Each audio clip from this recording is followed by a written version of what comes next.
नमस्कार। आप सबों को हमारे चैनल पर स्वागत है और उम्मीद करते हैं कि भगवान के दया से, ईश्वर की कृपा से आप सब लोग भी बहुत स्वस्थ होंगे, कुशल मंगल से होंगे, अच्छे से होंगे। तो चलिए, आज का जो विषय वस्तु है, कार्यक्रम है, उसको आगे बढ़ाया जाए। तो आज का जो विषय वस्तु है वो बैच फ्लावर रेमेडी पर चर्चा किया जाएगा। बैच फ्लावर रेमेडी की एक दवा है, उसी पर हम लोग विचार करेंगे कि किस तरह के मानसिक अवस्था होने पर किस तरह के नेगेटिव, नकारात्मक पहलू जब व्यक्ति प्रदर्शित करेगा, दिखाएगा, तब हम लोग इस दवा का प्रयोग कर सकते हैं।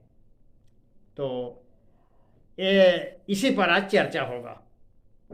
तो सबसे पहले अब उस दवाई का नाम क्या है उस पर आते हैं। वो जिस दवाई पर आज चर्चा किया जाएगा, डिस्कस किया जाएगा, उस दवाई का नाम है रेड चेस्टनट। रेड चेस्टनट यह एक बैच फ्लावर की दवा है। तो इसका सबसे पहले इसका नेगेटिव एस्पेक्ट क्या है, नकारात्मक पहलू क्या है, जिसके आधार पर हम लोग दवाई देंगे। जब व्यक्ति इस ये नेगेटिव पहलू, नकारात्मक पहलू दिखाएगा, प्रदर्शित करेगा, तब जैसे कि इस दवा को हम लोग देंगे। तो इसका जो नेगेटिव पहलू है, इस पर चर्चा करेंगे। तो चर्चा को आगे बढ़ाने से पहले थोड़ा सा एक तो आप लोगों से निवेदन है कि थोड़ा चैनलवा को सब्सक्राइब करिए, तबे ना तनी मनोबल हाई होगा और अच्छे से आवेंगे। इतना बढ़िया बढ़िया वीडियो ला रहे हैं कष्ट करके, तो आप लोग थोड़ा सा सपोर्ट करिएगा तबे ना। तो देखिए, बैच फ्लावर की दवा जो है, इसलिए हम बारंबार इस पर डिस्कस करने का प्रयास करते हैं कि इस दवा के बारे में लोगों को, बहुत कम लोगों को जानकारी है। और ये दवा न केवल मानसिक अवस्था को ठीक करती है, लक्षण रहने पर ये बीमारी को भी ठीक करती है, शारीरिक अवस्था को भी ठीक करती है। और हमारे न केवल ये बीमारी, बल्कि हमारे दैनिक जीवन में जो समस्याएं उत्पन्न होती है, उसको भी ये दूर करती है।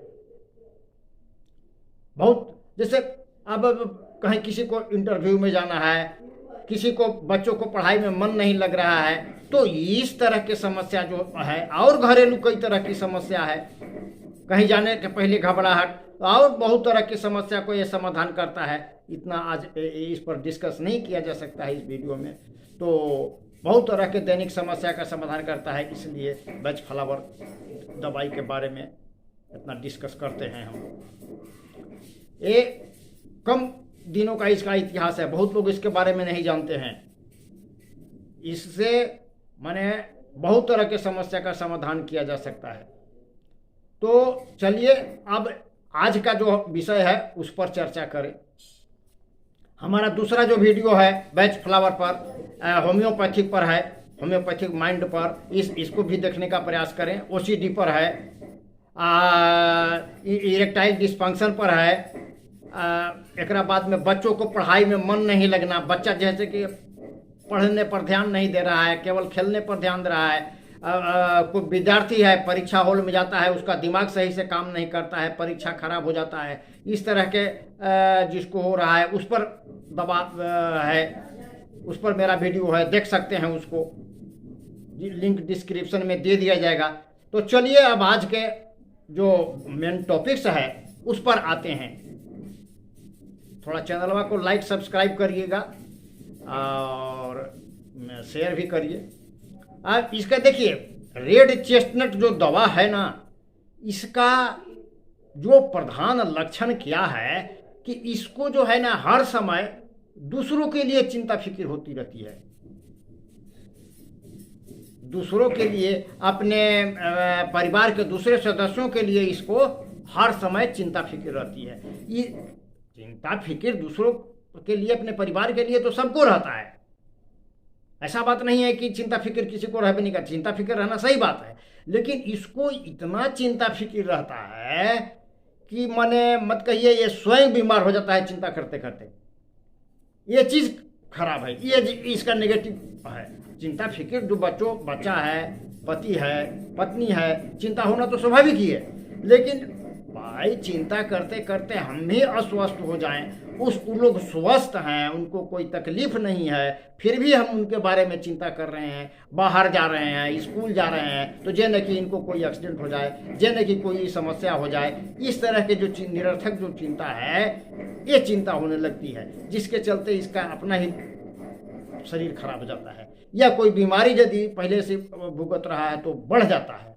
ये है इसका स्वभाव। तो थोड़े से शब्दों में यदि कहें तो इसका जो है fear of other, anxiety of other, delusion of other भी कह सकते हैं, दूसरे के लिए भ्रम। अब भ्रम समझेंगे, एंटीसिपेशन करते रहता है कि जो बाहर जा रहे हैं इनको ही नहीं एक्सीडेंट हो जाए, ये नहीं कुछ हो जाए, तो इस तरह के आशंका, डर, चिंता से घिरा रहता है। भाई मान लीजिए कि हमारा परिवार का कोई सदस्य बीमार है, तो हम जब ठीक रहेंगे, हमारा जब मानसिक संतुलन ठीक रहेगा, तबे ना हम उसको देखभाल कर सकते हैं अच्छे से। अब उसको तनी सा कष्ट हुआ और हम ही जैसे कि हमको धड़कन बढ़ गया, हम ही बीमार पड़ गए, तो हम पति है या पत्नी है बीमार है तो उसको क्या देखेंगे, अपने तो हम बीमार पड़ गए। तो उस अवस्था में रेड चेस्टनट जो दवा है वो बहुत ही कारगर होती है। जो लोग दूसरे के लिए चिंतित रहते हैं हर समय, अब देखिए ये जो है चिंता या डर दो प्रकार के हो सकता है। एक हो गया वास्तविक, माने वास्तव में कोई बीमार है उस टाइम में जो चिंता होती है। अब एक वो क्या हो गया, मनगढ़ंत तो हो गया, काल्पनिक हो गया, कुछ हुआ नहीं है और फिर भी हम उसके बारे में चिंता कर रहे हैं, मनगढ़ंत चिंता हो गया, काल्पनिक चिंता हो गया। तो ये दोनों तरह की सिचुएशन में यदि व्यक्ति को होता है ज़्यादा, जितना होना चाहिए उससे ज़्यादा होता है, तो ये दवा कारगर होती है। अच्छा, एक बात है। अब दूसरी बात है कि मान लीजिए कि कोई व्यक्ति अगर बीमार है, अब उससे हम भेंट करने जा रहे हैं, तो हम अपने चेहरे पर चिंता भय लेकर के जाएंगे, तो बीमार व्यक्ति देखेगा तो उसको तो और चिंता हो जाएगा कि हमारा लगता है रोग सीरियस है। अच्छा, एक नंबर बात। दूसरी नंबर बात है कि हम जब किसी के लिए अच्छे भावना लेके जाते हैं तो इसका असर उस पर अच्छा पड़ता है। बुरा भावना, खराब सोचते हैं तो उसका जो है कि नेगेटिव फीलिंग उसके पास जाएगा। ये बहुत सारे अध्ययनों में प्रमाणित हो चुका है कि आदमी जो उसके अपने इष्ट मित्र होते हैं, उसका जो प्रभाव होता है वो खराब यदि सोचते हैं तो उस पर खराब पड़ता है, दूसरे व्यक्ति पर, अपने आसपास वालों पर। उसका जो तरंग निकलता है, निकल करके जाएगा तो नेगेटिव जाएगा। आप पॉजिटिव सोचेंगे तो पॉजिटिव जाएगा। आज देखिए, आज होम्योपैथिक में भी हेयर ट्रांसमिशन से पेशेंट ठीक किया जाता है। दूर में पेशेंट बैठा हुआ है तो उसका शरीर के कोई पार्ट है तो आसानी से मिल जाता है बाल, तो बाल को जब वहाँ से रह करके ट्रीटमेंट किया जाता है तो वो जो पेशेंट है हजारों हजार किलोमीटर दूर बैठा तो उसका भी ठीक होता है। बिहार के पटना के ही एक साहनी होम्योपैथिक डॉक्टर थे, उन्होंने हेयर ट्रांसमिशन जो है से इजाद की, उसको खोज किया था। हेयर ट्रांसमिशन से इलाज करते थे। तो आज भी कुछ डॉक्टर हैं होम्योपैथिक के जो हेयर ट्रांसमिशन से करते हैं। तो आप सोचिए कि वो सकारात्मक यदि आदमी सोच रखेगा अपने रिलेटिव के प्रति, अपने इष्ट मित्रों के प्रति, तो इसका जो सकारात्मक वेव जो है, तरंगे जो हैं सो जाएगा उसमें, तो उसको अच्छा होगा। ऐसे भी देखते हैं कि जब आदमी बीमार पड़ता है तो लोग उसके बारे में अच्छा सोचते हैं, पूजा पाठ कराते हैं, फलना कराते हैं, देखना करते हैं, देवता से आशीर्वाद मांगते हैं। तो ये सब क्या है, इसका तो पॉजिटिव साइन जाता है। तो ये चीज़ है। तो जो रेड चेस्टनट है से क्या करता है, इसको हर समय दूसरों के ही चिंता में चिंतित रहता है।